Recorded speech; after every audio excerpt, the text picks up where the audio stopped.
Vou agora passar então a palavra, muito obrigado, para o nosso ex-ministro e nosso candidato a presidente pelo PDT, Ciro Gomes.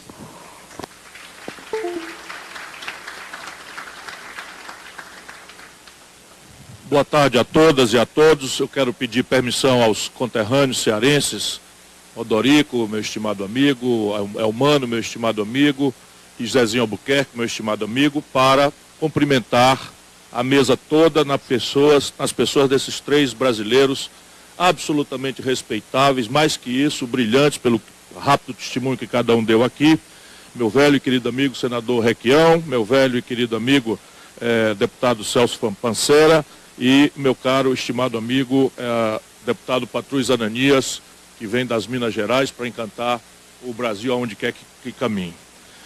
Veja, depois de se ouvir coisas tão lúcidas, tão concretas, tão contundentes, há uma vantagem de você poder encerrar brevemente sua intervenção dizendo: faço minhas as palavras de cada um dos que me antecederam.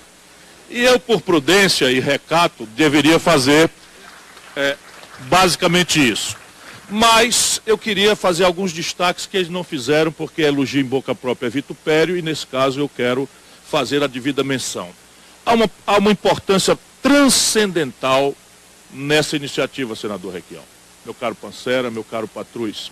Há uma transcendental importância nessa iniciativa, pelo menos de duas gravíssimas naturezas. A primeira é que vai se demonstrando pelo exemplo de que o santuário da democracia, que é o parlamento, não pode ser confundido com o pardieiro de pilantras que parece ser hoje a maioria do parlamento. É preciso, para que os amantes da democracia tenhamos exemplos para que a população volte a confiar de que, se há tão expressivo número de pilantras do parlamento, isto se deve a um problema que é um pouco mais cá embaixo do que lá. Porque é preciso que a gente, com toda o fraterno carinho, com a fraterna solidariedade, compreendendo os constrangimentos que pesam sobre o nosso povo, ajudar o nosso povo a lembrar, volto a dizer, pelo exemplo, porque o palavrório político anda muito desmoralizado, de que todos que ali estão eleitos pelo povo. Portanto, se é tão extensa a presença de bandidos, de ladrões, de entreguistas do interesse nacional, de perseguidores do interesse do pobre, é preciso que o pobre, que o nacional, que o brasileiro dê valor ao seu voto. E é preciso que, pelo exemplo, a gente mostre ao povo que não é verdade o que a manipulação moralista dos imorais do centro do poder do Brasil fazem, de não distinguir o joio do trigo.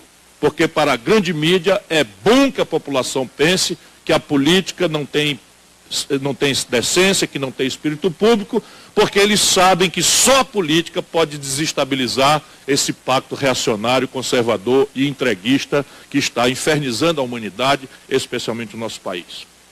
E o exemplo também, a outra razão transcendentalmente importante, é aquilo que, de forma absolutamente brilhante, mais uma vez, o que nele é muito comum, o senador Requião nos faz pensar, lembrando Gramsci. É a busca por uma hegemonia moral e intelectual que nós, do campo mais nacional, mais progressista, mais popular do Brasil, perdemos. Se nós não tivermos clareza, humildade, sensibilidade para compreender que nós perdemos a hegemonia moral e intelectual do debate brasileiro, permitindo que acontecesse o que está acontecendo, nós não acharemos de novo o fio da meada de reconectar o nosso coração e de reafirmar a hegemonia moral e intelectual dos valores da decência, dos valores da república, dos valores do compromisso com os mais pobres, dos valores com a defesa do interesse nacional. Porque estes valores todos estão sob grosseiro ataque. E esses ataques não se fazem para a inteligência do povo. Se fosse, nós ganharíamos. Esses ataques se fazem por adjetivos que, ao serem novelizados, promovem a percepção de uma generalização incabível. Por exemplo, existe ou não existe corrupção na política? Basta então que se pegue o mau exemplo impune, se ponha novelizado diariamente em horário nobre nas organizações da grande mídia, nepotista e corrupta que comanda o país, e não se faça o contraponto, para nem sequer mencionar, ainda que seja por mera obrigação, de que há muita gente séria e decente. Vocês já viram alguém dizer assim, ó, tem um bocado de ladrão, mas tem também aqui o Patrões Ananias, que foi ministro, foi prefeito, foi e aquilo outro, nunca respondeu por um mal feito na vida. Não tem esse contraponto, que no mundo, por exemplo, lá fora, mais civilizado, sempre há.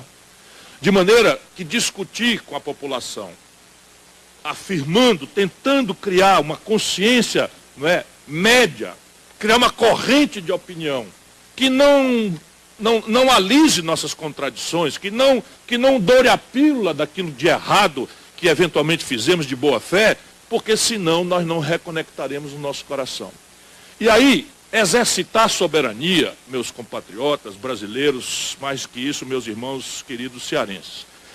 Soberania, se foi dita pelo Patrus, que é a capacidade de se tratar com decência, com dignidade, com solidariedade os mais pobres, pode também ser vista igualmente como a capacidade de uma comunidade nacional mandar no seu próprio nariz. E hoje o jogo é este. Não creio que haja qualquer tipo de solidariedade internacional. As relações internacionais, eu não gosto disso, apenas afirmo para constatar, ainda são assentadas basicamente por interesses e força, violência. O que guia hegemonicamente as relações internacionais são interesses. E esses interesses, uma vez contrariados, são defendidos por força. Força ativa ou meramente força dissuasória, força iminente. E o Brasil perdeu a sua soberania, porque como dizia o velho Getúlio Vargas, que imolou-se em nome destes valores que nós estamos tratando em pleno século XXI, se suicidou para fazer um manifesto à nação brasileira, excitada igualmente naquela data contra seus amigos, para atender aos seus algozes, mesma reunião de conversa mole moralista, de ajuizamento generalizante de que a política é um pardieiro de pilantras que alcança até o Palácio do Catete, avança até o filho e o braço direito do Getúlio, a mesma conversa. Rigorosamente o mesmo arranjo de forças, e como é muito cedo isso, foi em 54, os mesmos interesses específicos, petróleo, mercado nacional, regulação do sistema financeiro, tributação da remessa de lucros, afirmação de uma rede institucional, legal, de proteção aos interesses superiores numa nação civilizada, que são os interesses da força do trabalho, pela CLT. Mesma agenda. É uma coisa tão ridícula e a gente, vulneráveis que somos, caímos de novo na mesma esparrela. E repare bem, se o Getúlio dizia que a independência política é um ato de vontade, arriscado muitas vezes, não foi o caso brasileiro, pacífico, pode haver essa possibilidade, afinal de contas um gesto simbólico de desembanhar uma espada na beira de um riozinho mequetrefe como o Ipiranga, afirmou pela boca de um português que não tinha menor apetite pelo Brasil, a independência nossa, pelo menos como conta as historiografias oficiais. Porém, a verdadeira soberania, a verdadeira autonomia nacional, dizia o Getúlio lá, como vale hoje dramaticamente, só se afirma pela capacidade de mandar no nosso próprio destino. E sofisticadamente há dois, pelo menos, grandes mecanismos de controle nacional por centros estratégicos do poder no planeta. Um é a dependência tecnológica.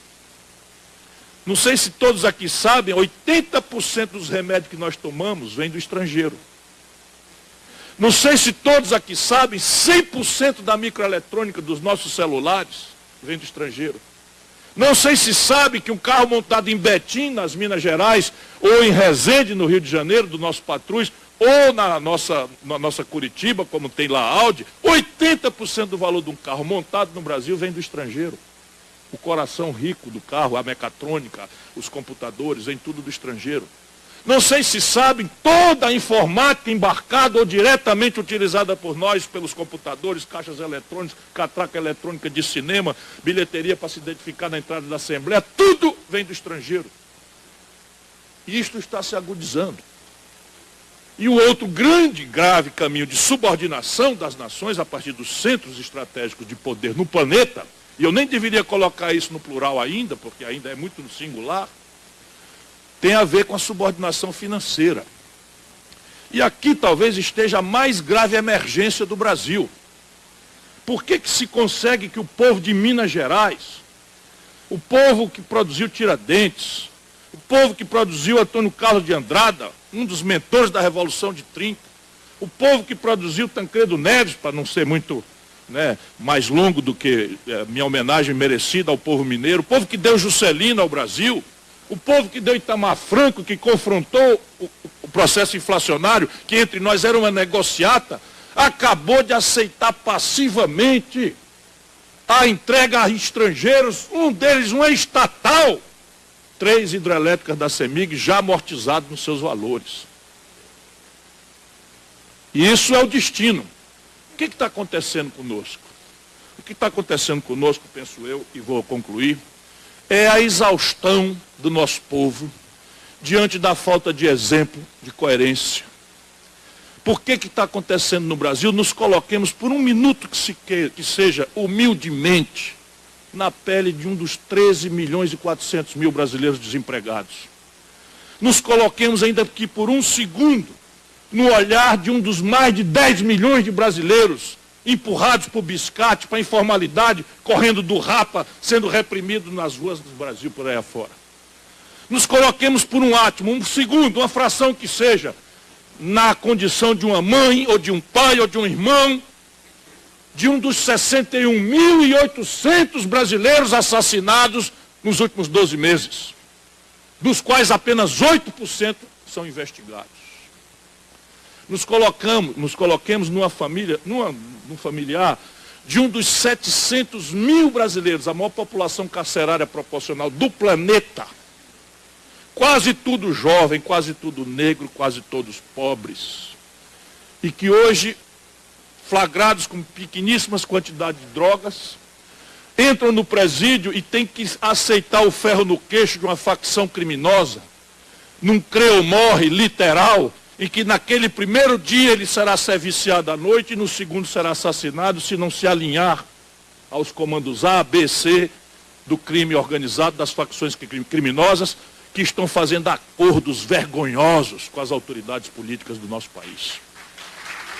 E se nós estivermos na cabeça por um desses ângulos quaisquer, e nem nos lembrarmos do medo que uma pessoa tem de precisar da rede de saúde, e nem nos lembrarmos da injustiça que é uma escola pública que não prepara o filho do trabalhador para enfrentar os desafios de um mercado de trabalho a risco, ainda assim é preciso que a gente tenha humildade para entender que o que o povo viu recentemente da política foi assim, reduzindo ao que, infelizmente, parece ser o dominante no imaginário do país. Metade mais um tiquinho dos eleitores elegeram uma candidata que foi caçada na esteira de um romance novelizado de corrupção generalizada. Não estou dizendo que isso é verdade. Esta é a versão. E a outra metade, menos um tiquinho, votou no outro candidato que afundou, atolado na mais chocante crônica de banditismo, com componente de vulgaridade, mafiosos, como as gravações revelaram. Põe isso na cabeça do nosso povo. Não é para menos. Então, para a sociedade, a percepção de que não tem saída desse pardieiro é grave. E nós só iremos sair, e foi a grande pergunta que o Requião fez, com duas questões. Primeiro, o exemplo. Segundo, a ideia. O exemplo, Vossas Excelências estão dando, e há muitos brasileiros dando esse exemplo, de tentar lutar na contramão de todas essas superficialidades, incompreensões, demagogias, paixões, ódios que dividem o Brasil agora. Ora, veja, um país complexo, difícil, heterogêneo, maravilhoso, assustador como é o Brasil, agora obrigado a aceitar que se está dividido entre coxinhas e mortadelas. Não cabe o Brasil nesta redução, que é uma imposição do paroquialismo partidário da política de São Paulo, que se lá não fez tanto mal, ao Brasil está fazendo um mal extraordinariamente grave. A ideia há de ser um projeto nacional de desenvolvimento. E cada palavra dessa, para além de significar coisas muito complexas, impõe uma consciência que nós precisamos ter de que é um punhado grave, ameaçador de conflitos, porque projeto supõe encerrar a mitologia neoliberal, que nos foi vendido como ciência boa e até hoje nos é replicado como ciência boa, mesmo depois da derrocada de 2008, em que nem no Fundo Monetário Internacional se encontra mais um papel, um texto, um rabisco de alguém que ainda tem a coragem intelectual de defender uma impostura dessa que produziu a maior hecatombe do capitalismo global, no centro do capitalismo global, que é a América do Norte, em 2008. Só nós é que estamos replicando, mofado, esse thatcherismo desmoralizado intelectualmente e pela observação empírica do que tem acontecido na humanidade. Pois bem, o projeto nega tudo isso. Não será o espontaneísmo individualista do entrechoque competitivo das forças do mercado que vai responder ao desafio do desenvolvimento de um país. Nunca foi. Não há precedente. Ninguém precisa ser muito ilustrado, muito brilhante, para tentar responder uma pergunta muito simples. Nós vamos imitar qual exemplo? Nós vamos por qual caminho? Qual foi a nação do planeta que dispensou a presença do seu Estado Nacional e entregou os atos e tratos e desafios e complexidades do desenvolvimento ao espontaneísmo individual do entrechoque do mercado? Nunca houve. Só quem não conhece como é que funciona a compra governamental americana a pretexto de defesa, a pretexto de corrida aeroespacial, a pretexto de saúde pública, financiando aos bilhões com dinheiro público, não é? A pesquisa, o desenvolvimento, a extensão disso, e a compra governamental produzindo. Ainda assim, hoje, o Donald, é muito boa essa, o Donald, né? O Donaldo está discutindo taxa de câmbio com a Angela Merkel, está discutindo a alocação de empreendimento industrial japonês do outro lado da fronteira. O nome disso é política industrial de comércio exterior, o nome disso é projeto nacional, o nome disso é distorção do mercado para atender ao interesse nacional, assim como ele lá o vê. Não é? Porém, não basta ser um projeto que diga o que é que queremos ser, com começo, meio e fim, quais são os prazos, quais são as metas, quais são os objetivos, qual é a bodega que sobrevive nesse mundo sem um plano. Então, uma nação vai viver sem um plano. Qual é o plano? O que é que o Brasil quer ser? Onde nós estamos e para onde fomos? Para onde vamos? Em matéria de energia, de aço, de escola, de saúde, em matéria de divisão internacional do trabalho. Por que nacional? Ora, porque não há precedente de história de desenvolvimento global. Por quê? Porque nós somos nacionalistas exacerbados, nos arrupiamos quando ouvimos o hino nacional? Também. Mas não, negado.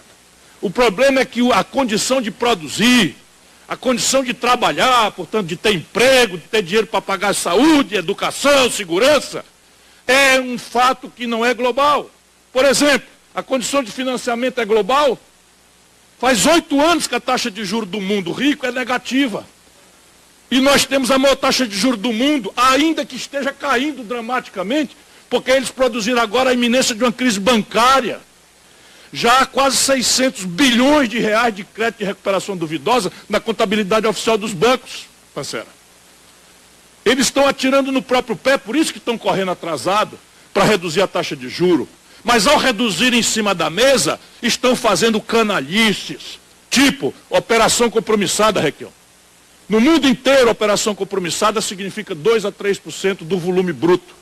No nosso país, e isso merece uma denúncia para o Ministério Público, esta gente está hoje com 1.184 bilhões de reais de operação compromissada, vencendo em 4 dias. Eles vão fraudar as eleições. Se qualquer um de nós tiver a iminência de ganhar as eleições e não beijar a cruz do rentismo, eles vão fazer um ataque especulativo ainda na véspera da eleição contra o real. 4 dias, patrões, é o vencimento da tal operação compromissada, que é uma operação para ajustar a liquidez de curto prazo entre os bancos privados. No Brasil, o titular, quer dizer, o passivo, é o Banco Central brasileiro. Canalhas, canalhas, canalhas, que inventam nomes mirabolantes para poder falar nos salões aquilo que a gente acusa um menino de assaltar como bandido. Para eles é swap cambial, operação compromissada, e isto nada mais é do que roubo, assalto à mão desarmada. Ladruagem da pura e boa, e grande, volumosa. Tem saída? Tem. Agora, por que não pode ser global? Porque o nível de maturidade tecnológica não é global. O Brasil tem um retardo tecnológico extenso E está piorando com todas as coisas, os dados que o Pancera nos deu aqui, e nós estamos simplesmente pagando mais de 10 bilhões de dólares alugando a inteligência dos outros, naquilo que se chama royalties. E por que de desenvolvimento? Porque acreditem, meus companheiros da mesa, meus irmãos e minhas irmãs do auditório, o Brasil faz muitos anos não tem o menor compromisso com crescer. Porque nós montamos uma TREMP, câmbio, me lembro do Bolsonaro perguntado sobre o tripé macroeconômico. O tripé macroeconômico é assim, câmbio flutuante, superávit primário e meta de inflação. Esta TREMP pretende colocar a economia brasileira no piloto automático. Então qualquer um pode ser presidente da República, desde que não mexa no que interessa. E aí as três coisas fazem com que crescimento seja um subproduto. E eu vou terminar. Quer ver? É assim, ó. Em 1980, o Brasil representava, com 130 milhões de habitantes, 1% do comércio do mundo. E a China, na data de 1980, com 800 milhões de habitantes, representava 1% do comércio do mundo. Hoje, o Brasil representa os mesmos 1% do comércio do mundo e a China representa 12,5% do comércio do planeta Terra. Quem está certo? Eles ou nós? Não é para transplantar a institucionalidade, não. Cada país tem a sua. Mas os marcos de economia política não são tão vários quanto as institucionalidades. Trata-se basicamente de ordenar que tamanho e presença o Estado tem na relação com a iniciativa privada.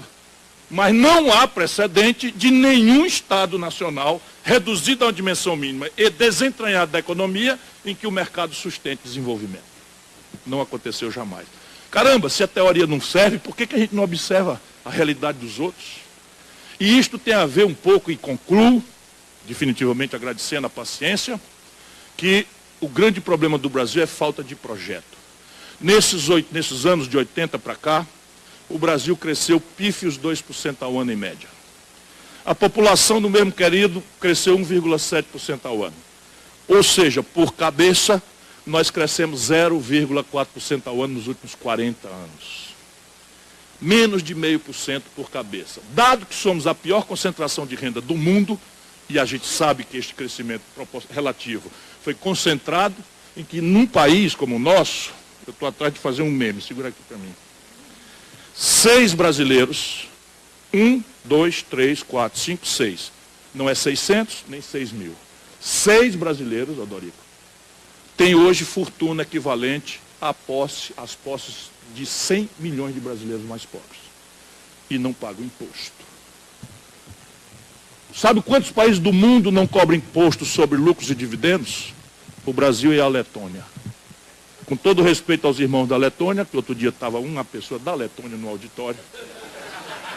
Na Fundação Getúlio Vargas, eu tive que pedir 1000 desculpas, ele não parece ser o modelo. Sabe quanto é a tributação sobre a herança dos ricos na República Bolivariana do Donaldo, nos Estados Unidos? 40%. Sabe quanto é em Minas Gerais, com dificuldade de pagar os funcionários? 4%. Sabe quanto é no Rio de Janeiro, desastrado como está? 4%. E no limite, o único estado que cobra 8%, que é o limite máximo da Constituição, é o Ceará. Não por acaso o estado que está mais sólido do seu ponto de vista financeiro, fiscal do país. Ou seja, saída tem. Mas, e agora definitivamente termino, não será pela soma de ideários fragmentários. A falta de um projeto causou um problema na nossa retomada da sociedade civil brasileira. Quando nós nos redemocratizamos, nós estávamos sem projeto, e estamos já sofrendo a perversão neoliberal esmagadora como ponto de vista de propaganda ideológica. Resultado, a grande, extraordinária vitalidade da sociedade civil brasileira se organiza de forma fragmentária, atomizada. Quem quiser saber qual é a agenda das pessoas que são atingidas por barragem, entra no site do MAB, Movimento dos Atingidos por Barragem.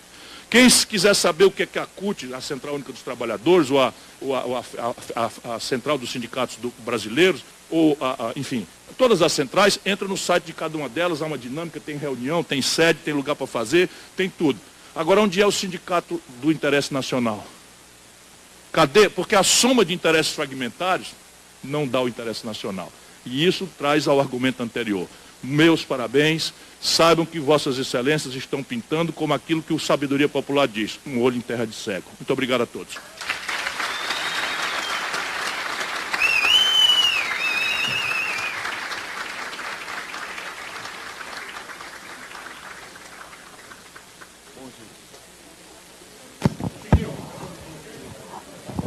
Obrigado, nosso ex-ministro Ciro Gomes. Eu vou agora compartilhar aqui com o nosso deputado Eumano. Só um dado a mais. Em 1980, 1/3 da produção brasileira era indústria. 1/3 da produção brasileira em 1980 era tirado da indústria. Hoje, nós estamos tirando 8% do PIB brasileiro em indústria. Voltamos ao que era 1910.